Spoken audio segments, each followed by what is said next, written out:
Hello मेरे बच्चों, how are you? कैसे हैं आप सभी? वेलकम टू ऑल आपका अपने चैनल महीन सर फिजिक्स में। आज के इस वीडियो में आई थिंक ये लेक्चर नंबर 4 है। ये पॉलीटेक्निक बच्चों की सीरीज चल रही है और ये अप्लाइड फिजिक्स की क्लासेस चल रही हैं, जैसा कि मैंने आपको पहले भी बता चुका हूँ।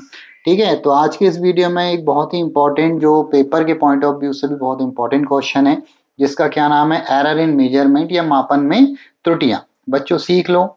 ये जो लेक्चर है मैंने स्क्रीन पे रिकॉर्ड इसलिए कर रहा हूँ ताकि आपको जो कंटेंट है वो लिखने में आसानी जाए, क्योंकि ये थ्योरी वाला क्वेश्चन है। ठीक है, जो बोर्ड वाला होता है, न्यूमेरिकल टाइप होता है, उसको बकायदा बोर्ड में आपको एक्सप्लेन करता हूँ।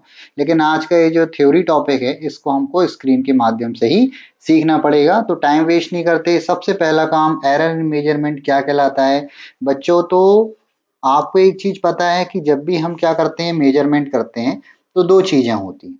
एक, जब भी कोई भी मेजरमेंट करोगे आप, तो मान लीजिए एक ऑब्जेक्ट है, सपोज दैट कोई ऑब्जेक्ट है। उस ऑब्जेक्ट का आपको डायमेंशंस पहले से पता होता है। ठीक है, उसका डायमेंशंस आपको पहले से पता है कि कोई यदि व्यक्ति है, उसकी हाइट 5 फीट की है। अब यदि हम ये क्रॉस चेक करना चाह रहे हैं कि यार यदि उस व्यक्ति की हाइट 5 फीट है, तो उसको मेजर करने के बाद भी कितनी आनी चाहिए? 5 फीट आनी चाहिए। बोलिए हाँ या ना। तो बस उसी के लिए हमने एक standard scale, that means tape से सिर से लेके पांव तक स्केल को खींच दिया।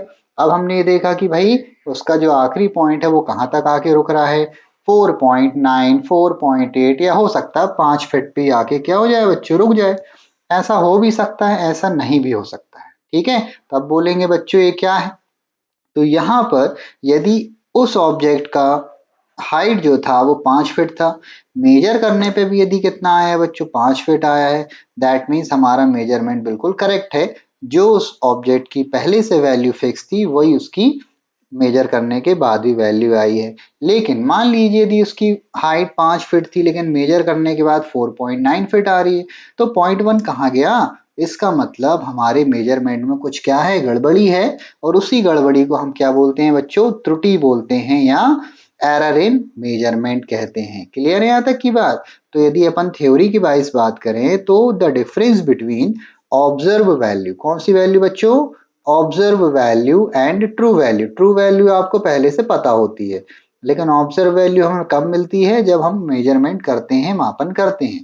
ठीक है, तो किसी भी भौतिक राशि के प्रेक्षित मान और वास्तविक मान, एक वास्तविक मान है और एक प्रेक्षित मान है, इन दोनों को यदि आप घटा दो, तो आपको एक क्या मिलेगा? अंतर मिलेगा। आपको एक क्या मिलेगा बच्चों? डिफरेंस मिलेगा। उसी डिफरेंस को हम क्या कहते हैं? त्रुटि कहते हैं या एरर कहते हैं। ठीक है, यहाँ तक की बात। डेफिनेशन याद हो गई होगी। ऑब्जर्व वैल्यू और ट्रू वैल्यू को घटा दो, it is a difference between observe value and true value. ठीक है, क्या कहलाती है बच्चों? एरर कहलाती है। या हिंदी में बोले तो वास्तविक मान और प्रेक्षित मान और वास्तविक मान के अंतर को हम क्या कहते हैं? त्रुटि कहते हैं। एक डेफिनेशन और बन सकती है क्या? अनिश्चितता। अनिश्चितता मतलब जब भी अपन मापन करते हैं तो अपना मान एक निश्चित मान हमको प्राप्त नहीं होता।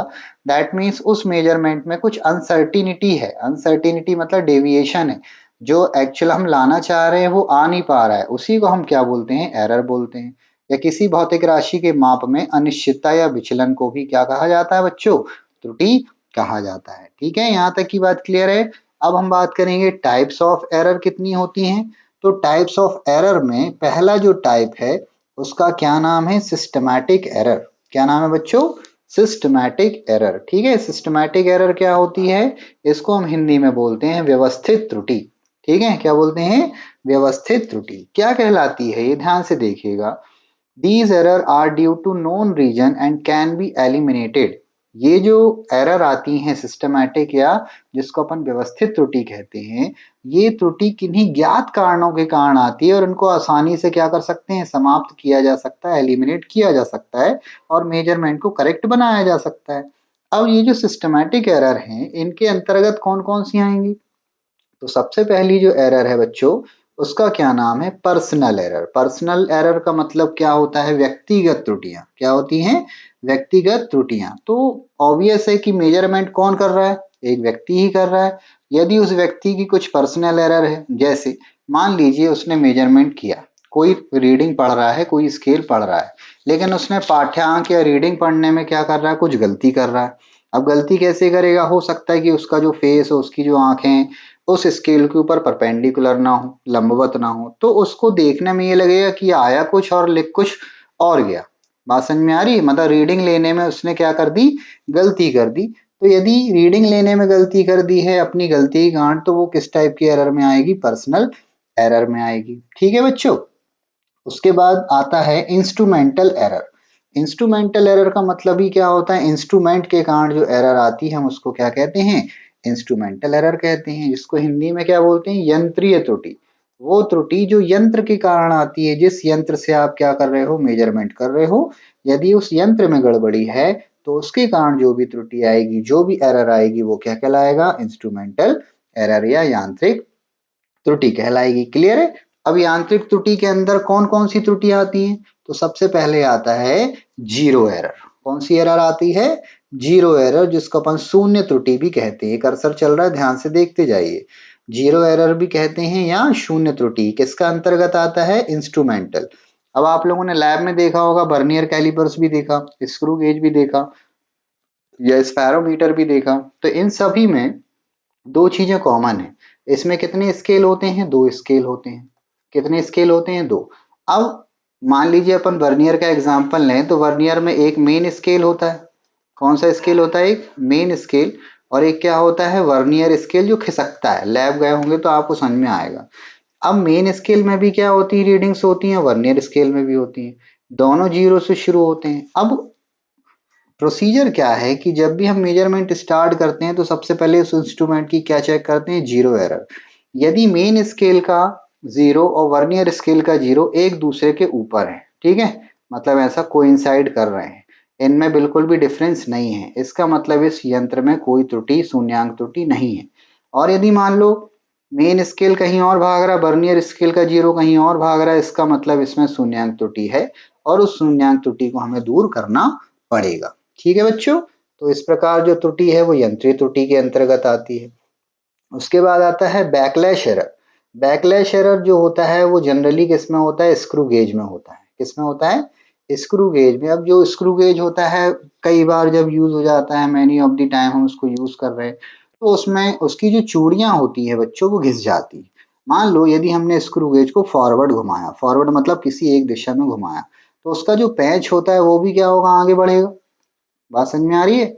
यदि हमने उसको फॉरवर्ड घुमाया, यदि क्लॉकवाइज घुमाया, घड़ी की दिशा में घुमाया, तो पैच टाइट होता है, ठीक है। लेकिन सडनली यदि हमने उसको क्या कर दिया, रिवर्स घुमा दिया, तो उसका जो पैच है वो अपनी जगह पर स्थिर है। दैट मीन्स वो पैच के घूमने के उसके रिपिट के घूमने के साथ पीछे नहीं आ रहा। इसका मतलब उसकी चूड़ी क्या है, खराब है, और उसमें कौन सी एरर आ गई है, बैकलैश एरर आ चुकी है। ठीक है बच्चों। तो ये जनरली किसके कारण होता है, ढीली फिटिंग या टूट फूट के कारण हो सकता है।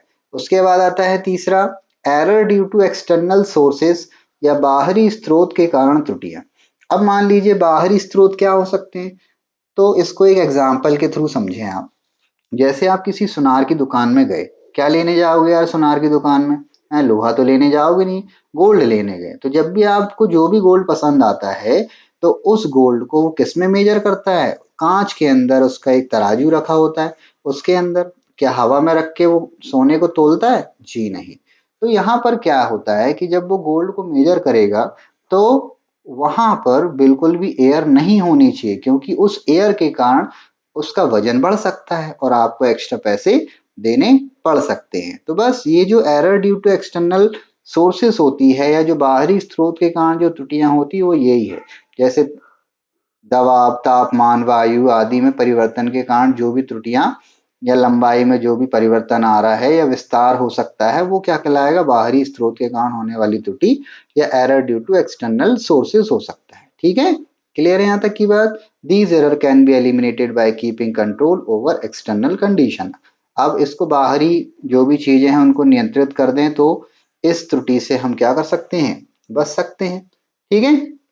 उसके बाद आता है error due to internal source, आंतरिक स्रोत के कारण होने वाली त्रुटि। इसका मतलब क्या होता है, ध्यान से समझेंगे।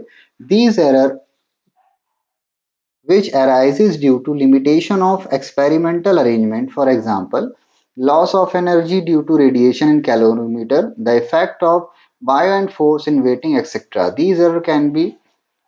तो इसको समझने के लिए है कि हम कोई एक्सपेरिमेंट कर रहे हैं और हमारे पास पर्याप्त संसाधन नहीं है, ठीक है, पर्याप्त संसाधन नहीं है।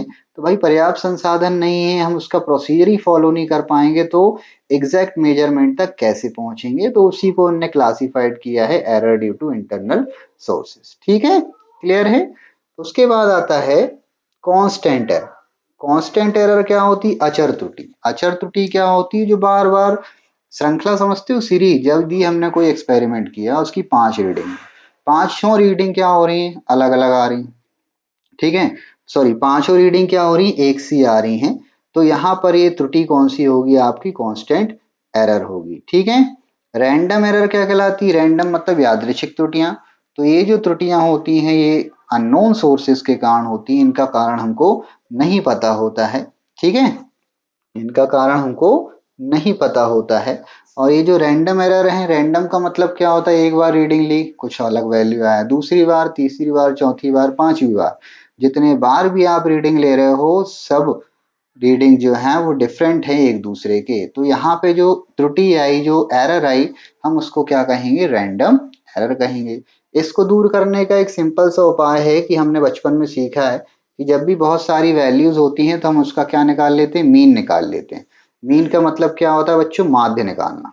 क्या होता है, माध्य, मान निकाल लो, उन सबका एवरेज निकाल लो तो हमको एक एस्टिमेटेड वैल्यू मिल जाती। तो मान लीजिए पहला ऑब्जर्वेशन हमने किया तो A1 आया, दूसरा A2, तीसरा A3, हम n टाइम मेजरमेंट कर रहे हैं और डिफरेंट डिफरेंट वैल्यूज हमारे पास हैं। तो हमने कितने बार मेजरमेंट किया, मान लो 5 बार किया तो डिवाइड किससे कर देना भाई, 5 से डिवाइड कर देना, ठीक है। 10 बार किया तो किससे कर देना, 10 से कर देना। तो ये डिपेंड करता है कि आपने कितने बार एक्सपेरिमेंट किया और कितने बार रीडिंग कैलकुलेट करी, ठीक है, बात समझ में आ गई। तो ये होता है आपका रैंडम एरर। उसके बाद आता है method of expressing an error, या त्रुटि व्यक्त करने की विधियां। तो यहाँ पे दो विधियां बताई गई हैं। सबसे पहले एब्सोल्यूट एरर, और दूसरा मतलब एब्सोल्यूट एरर ही है और हिंदी में इसको क्या बोलते हैं, निरपेक्ष त्रुटि बोलते हैं, ठीक है, दोनों बच्चों का ध्यान रखना पड़ता है। तो एब्सोल्यूट एरर क्या कहलाएगी, ध्यान से समझना। एब्सोल्यूट या निरपेक्ष की जब भी बात होगी तो हम किसकी बात करेंगे, डेल की। किसकी बात करेंगे, डेल की। अब ये जो डेल A1 है वो क्या है, आपको पता है, हमने क्या निकाला, रैंडम एरर मतलब मीन निकाला। यदि इस मीन से पहली वाली वैल्यू हम घटा दें, मतलब A1 को घटा दें, तो आपको क्या मिल जाएगा, डेल A1 मिलेगा क्या। तो ये जो डेल A1 है, डेल A2 है, डेल A3 है, डेल n है, तो ये किस किस का डिफरेंस है, ये मीन वैल्यू और जो ऑब्जर्व वैल्यू है फर्स्ट वाली उसका, mean value, observe value second वाली, मीन वैल्यू और थर्ड वाली जो ऑब्जर्व वैल्यू, इनको यदि घटा दें, इनका यदि हम डिफरेंस ले लें तो हमें क्या मिल जाएगी, एब्सोल्यूट एरर मिल जाएगी। क्लियर है बच्चों। तो भौतिक मात्रा के वास्तविक मान और उसके प्रयोगात्मक रूप से देखे गए मान के बीच के अंतर को हम क्या कहते हैं, निरपेक्ष त्रुटि कहते हैं, ठीक है। एब्सोल्यूट एरर इसी तरीके से निकाली जाती है। उसके बाद आता है बच्चों मीन एब्सोल्यूट या माध्य निरपेक्ष त्रुटि। तो अपन निरपेक्ष त्रुटि तो ऊपर निकाल ही चुके हैं, कौन कौन सी निकाला, del A1, del A2, del A3, del n, ये निकाली है। यदि इन सब को आप ऐड कर दो और डिवाइडेड बाय क्या कर दो, n, मतलब कितने बार आपने मेजरमेंट किया है, तो आपको क्या मिल जाएगा, मीन एब्सोल्यूट एरर या माध्य निरपेक्ष त्रुटि बच्चों मिल जाएगी। क्लियर है यहाँ तक की बात। उसके बाद आता है रिलेटिव एरर ऑफ, या परसेंटेज एरर भी इसको हम कह सकते हैं। तो बहुत ही सिंपल है। रिलेटिव एरर जो होता है दो चीजों का अनुपात है, दो चीजों का रेशियो है। अब किस किस चीजों का रेशियो है जल्दी से देख लो। तो ये जो रेशियो है वो किसका है, ए मीन। ए मीन मतलब डेल ए मीन का मतलब भी अपन ने निकाला था माध्य निरपेक्ष त्रुटि या मीन एब्सोल्यूट एरर, और ए एम क्या कहलाता है, माध्य मान। यदि इन दोनों को आप भागित कर दो तो आपको क्या मिलेगी, सापेक्ष त्रुटि या रिलेटिव एरर मिलेगी, ठीक है। और यदि आपसे बोले क्या निकालो, परसेंटेज एरर निकालो, तो कुछ नहीं करना, ये जो डेल ए मीन है जिसको आपने ए एम से डिवाइड किया है उसका परसेंटेज निकाल लेना, दैट मीन्स 100 से मल्टीप्लाई कर देना, तो आपको क्या मिल जाएगा बच्चों, परसेंटेज एरर। ये फॉर्मूला बहुत काम का है क्योंकि आपके पॉलीटेक्निक में जो most of the questions 2 marks के या 4 मार्क्स के आने वाले हैं वो इसी क्वेश्चन से आने वाले, इसी फॉर्मूले से आने वाले हैं, ठीक है बच्चों। तो उम्मीद करते हैं कि आपने लेक्चर पूरा देखा होगा, समझ में आया होगा, है ना। थोड़ा सा बोरिंग लग सकता है क्योंकि यार ये थ्योरी वाला चैप्टर है, थ्योरी वाला टॉपिक था, लेकिन फिर भी मैंने इसको बहुत अच्छे से कोशिश की कि मैं आपको समझा पाऊँ, है ना। तो जिन बच्चों को इसका नोट चाहिए तो लिंक में भी इसका नोट आपको मिल जाएगा, आप डाउनलोड कर लीजिएगा और इसको बहुत अच्छे से पढ़िए क्योंकि ये 8 to 10 मार्क्स का है। वैसे तो अब एआईसीटी के हिसाब से 6 मार्क्स का क्वेश्चन, मैक्सिमम मार्क्स का क्वेश्चन होता है, तो ये 6 नंबर की कैटेगरी का क्वेश्चन है। ठीक है बच्चों, तो बस इसको करना कुछ नहीं, रटना बिल्कुल नहीं है, बस अच्छे से इसको पढ़ो और समझ लो, पेपर में समझ समझ के लिखना है। ठीक है, तो बस आज के लिए इतना ही काफ़ी था। अगले वीडियो में हम फिर से मिलेंगे और अगले वीडियो में बच्चों बहुत इंपॉर्टेंट चीज़ मैं बताऊंगा, न्यूमेरिकल। किसके? एरर के न्यूमेरिकल कैसे सॉल्व करते हैं, बहुत ही सिंपल है, एक बार सीख लोगे कभी नहीं बोलोगे, पेपर में बिल्कुल झकास तरीके से करके आओगे, मेरा वादा है। ठीक है बच्चों, तो बस आज के लिए इतना ही काफ़ी है। बने रहिए महीन सर के साथ और वेट करिए अगले वीडियो का जो कि बहुत ही खास होने वाला है आप सभी के लिए। ठीक है बच्चों, जय हिंद, जय भारत।